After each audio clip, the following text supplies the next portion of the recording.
Hello plus 1 class. Today we are going to start our next topic, that is women, children and industrialization, and this topic is on page number 206 and 207.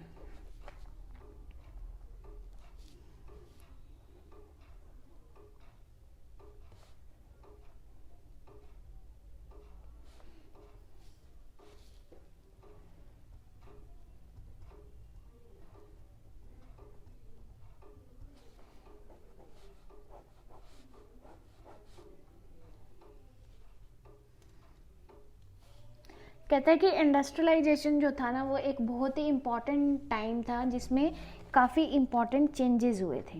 हमें पता ही है, जैसे inventions हुए थे काफ़ी, और उसकी वजह से काफ़ी चेंजेस होने लग गए थे और इंडस्ट्रियल रेवोल्यूशन हुआ था.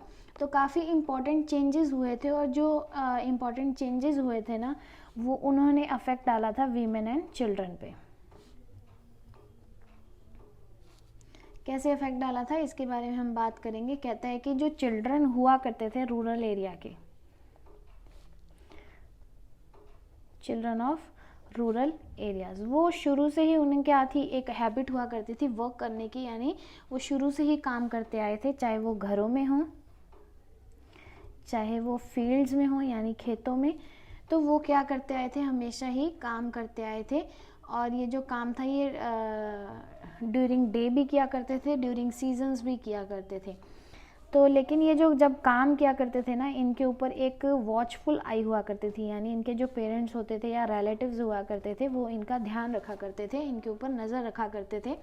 इस तरह से वो काम किया करते थे. और अगर हम बात करें वीमेन की, कौन सी वीमेन, जो रूरल एरिया की वीमेन थी,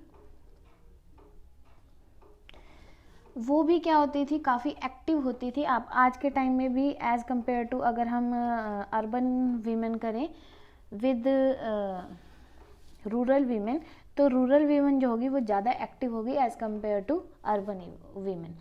तो जो उस टाइम पे भी थी, रूरल वीमेन काफ़ी एक्टिव हुआ करती थी. वो फार्म में वर्क किया करती थी. क्या क्या काम किया करती थी, वो लाइव स्टॉक का काम किया करती थी, और फायरवुड इकट्ठा किया करती थी,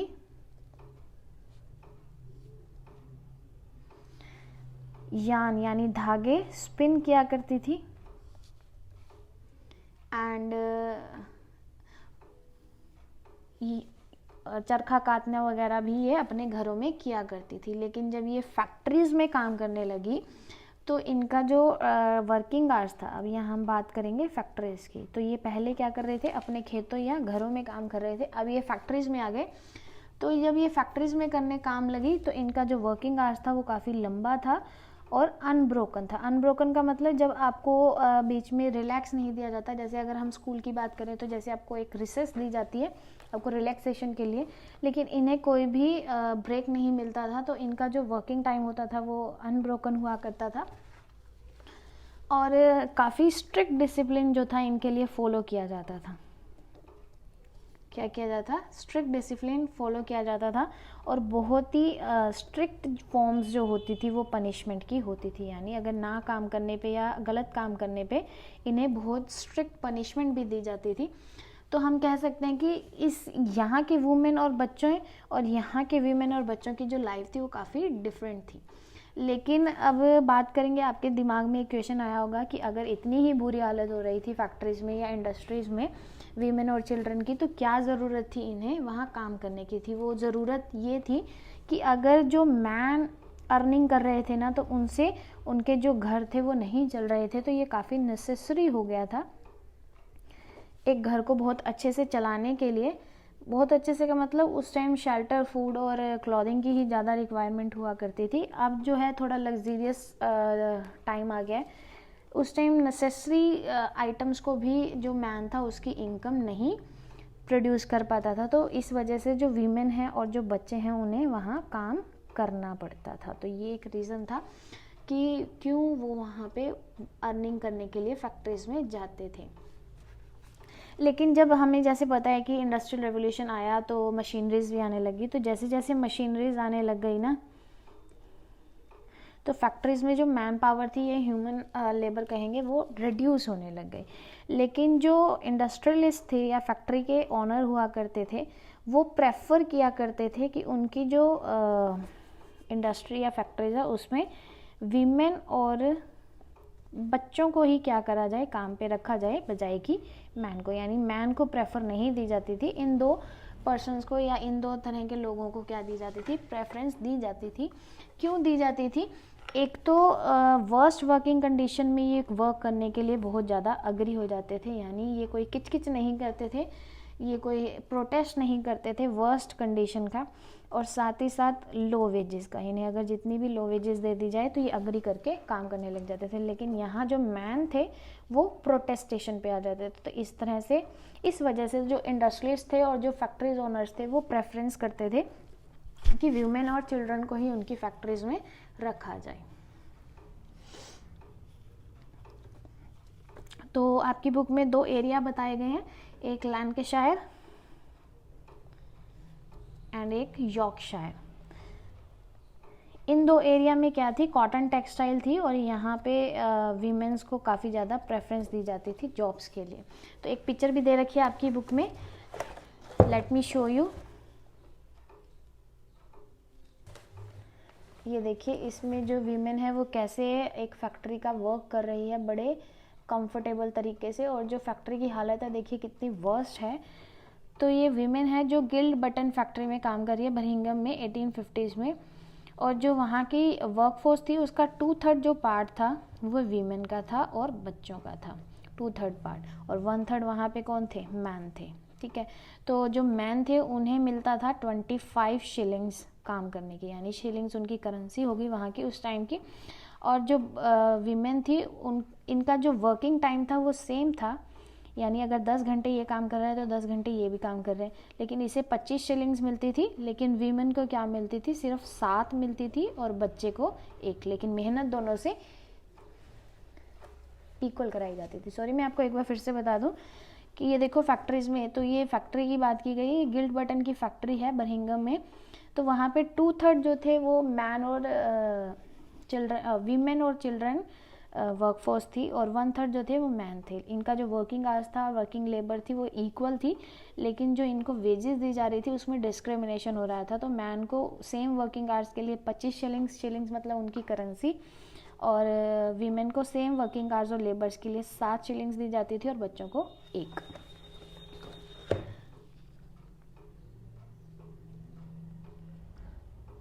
तो इस तरह से वहाँ पे डिस्क्रिमिनेशन चल रहा था। लेकिन जो उनकी कंडीशन थी ना वो इससे भी ज़्यादा क्या थी, वर्स्ट थी। कैसी थी, कहते हैं कि जो वो मशीनरी थी,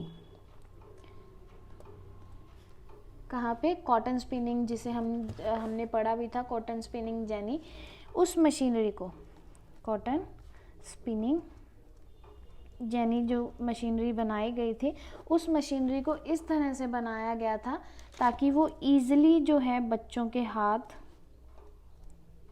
उसे ऑपरेट कर पाए, यानी छोटे छोटे हाथ और सॉफ्ट जो हाथ थे वो उन्हें ईजिली ऑपरेट कर पाए। तो ये तो था कि इंडस्ट्रियलिस्ट की फेवर में, लेकिन बच्चे इसके लिए काफ़ी ज़्यादा वर्स्ट कंडीशन फेस कर रहे थे। क्या कर रहे थे, कुछ बच्चों के तो जो हाथ थे वो मशीन में आ जाते थे, और उस वजह से उनके जो हाथ थे वो क्रश हो जाते थे, और कई बार उन्हें नींद की झपकी आती थी या थकावट की वजह से वो अपना सिर जो था वो मशीन के ऊपर रख देते थे, जिनकी वजह से उनके जो हेयर थे वो मशीन के अंदर आ जाते थे, और पूरा का पूरा बच्चा जो था वो मशीन के अंदर चला जाता था, और जिस वजह से उनकी डेथ हो जाती थी। तो बहुत ही हम कहेंगे वर्स्ट और बहुत ही हेल्पलेस सिचुएशन जो थी वो वहाँ पे बच्चों की जा रही थी, सिर्फ और सिर्फ इस वजह से कि वो काफ़ी नीडी लोग थे, उनकी काफ़ी डेली रूटीन की ज़रूरतें थी जो उनके फादर अकेले नहीं पूरा कर पा रहे थे। तो वहाँ पे बहुत ज़्यादा लॉन्ग आवर्स हुआ करता था, तो वर्किंग डेज़ में उनको जाना ही पड़ता था। जो संडे जो ऑफ हुआ करता था उन टाइम पे भी उनको जाना पड़ता था, किस लिए, मशीनरी को क्लीन करने के लिए, मशीनरी को साफ़ सफाई के लिए उन्हें वहाँ पर बुलाया जाता था। और अगर हम बात करें कोल माइंस की, तो कोल माइंस बहुत ही ज़्यादा डेंजरस प्लेस थे वहाँ पे। कई बार क्या होता था, उनकी जो छतें होती थी वो गिर जाती थी और जिसकी वजह से डेथ हो जाती थी और एक्सप्लोजन हो जाता था या चोटें लग जाती थी। और जो कोल माइन के ओनर हुआ करते थे ना, वो कोल माइंस में भेजने के लिए बच्चों को राज़ी किया करते थे। किसको? चिल्ड्रन को राज़ी किया करते थे। क्यों? एक तो चिल्ड्रन काफ़ी मतलब सॉफ्ट, फ्लेक्सिबल और क्या कहेंगे छोटे होते थे, तो वो ईज़िली जो थे वो नैरो पाथ पे चले जाते थे, बजाय कि अडल्ट्स नहीं जा पाते थे। तो वो क्या करते थे, बच्चों को भेज देते थे कोयले की खानों में। तो क्या होता था कि सफोकेशन की वजह से जो बच्चे थे वो वहाँ पे उनकी डेथ हो जाती थी या उन्हें कोई ना कोई डिसीज़ लग जाते थे। तो बहुत ही ज़्यादा हम कहेंगे कि वहाँ पे वर्स्ट कंडीशन थी बच्चों की ड्यूरिंग द इंडस्ट्रियल रेवोल्यूशन। तो जो फैक्ट्री मैनेजर्स थे वो चाइल्ड लेबर को क्या कर रहे थे? प्रेफरेंस दे रहे थे। क्या कर रहे थे? चाइल्ड लेबर को प्रेफरेंस दे रहे थे। और ये बहुत ही ना हम कहेंगे चालाक किस्म के लोग थे। क्यों? क्योंकि चाइल्ड लेबर को इस तरह से तैयार करते थे कि अगर आज तुम वर्क करोगे तो वो तुम्हारी ट्रेनिंग होगी, और जब तुम अडल्ट हो जाओगे तो वो तुम काफ़ी एक ट्रेंड वर्कर की फॉर्म में सामने आओगे और तुम्हें काफ़ी अच्छी जो वेजेस हैं वो वहाँ मिलेंगी। तो ऐसे बच्चे थे जिनकी एज जो थी वो 10 ईयर्स से कम थी। ठीक है, हाफ ऑफ बच्चे जो फैक्ट्रीज में थे वो ऐसे थे जो लोअर 10 ईयर्स हुआ करते थे, और 28% जो बच्चे हुआ करते थे वो 14 ईयर्स से बिलो हुआ करते थे। क्या हुआ करते थे? 14 ईयर्स के बिलो, यानी अंडर 14 हुआ करते थे। यहाँ क्या हुआ, वीमेन को मतलब फैक्ट्रीज में वर्क करने के लिए अर्निंग तो मिली, ये इंडिपेंडेंट तो हुए, वीमेंस जो थी उन्हें अर्निंग मिली, इंडिपेंडेंट सेल्फ इंडिपेंडेंट हुए, और साथ ही साथ इनकी सेल्फ एस्टीम यानी इनकी एक रिस्पेक्ट भी बनी सोसाइटी में। लेकिन इनकी जो कंडीशन थी बच्चों की और वीमेन की वो काफ़ी ह्यूमिलेटेड थी, यानी उनका जो वर्किंग एरिया था वो भी काफ़ी वर्स्ट था। और जहाँ उन्हें रखा जाता था, एक कॉटेज की मैंने आपको पहले बात बताई थी, उन कॉटेज में तो वहाँ पे जो उनके रहने की सैनिटेशन की फैसिलिटीज़ थी वो भी बहुत वर्स्ट थी। तो एक पिक्चर आपकी बुक में दे रखी है, मैं आपको वो पिक्चर दिखाती हूँ, देखना उसमें कैसे हेल्पलेस पीपल हैं जो उस कॉटेज में रहते हैं और जो फैक्ट्रीज में वर्क करते हैं। ये देखिए, इस तरह की जो ये पिक्चर है, ये कोई पब्लिक प्लेस की पिक्चर नहीं है, बल्कि ये उस कॉटेज की पिक्चर है जिस कॉटेज में वर्कर्स को ठहराया जाता था। और देखिए कितने हेल्पलेस और कितने वर्स्ट कंडीशन में ये लोग स्टे करते थे।